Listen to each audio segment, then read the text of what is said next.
Sa number 2, Governor Eugenio Jose Lacson ang magatinguha nga makigsapol kay Negros Oriental Governor Gov Degamo sini nga semana o kung sa masunod.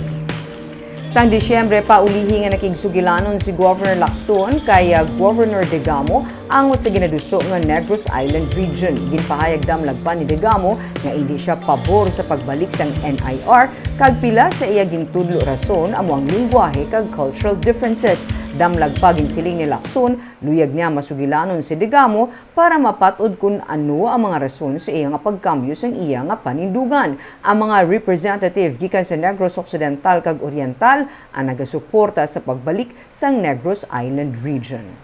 Well, the one time that I've talked to him was still last year, and we agreed to meet this year now. In fact, today I was trying to reach.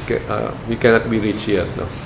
But probably there's no signal in that area. But yes, I will try to set a meeting with him.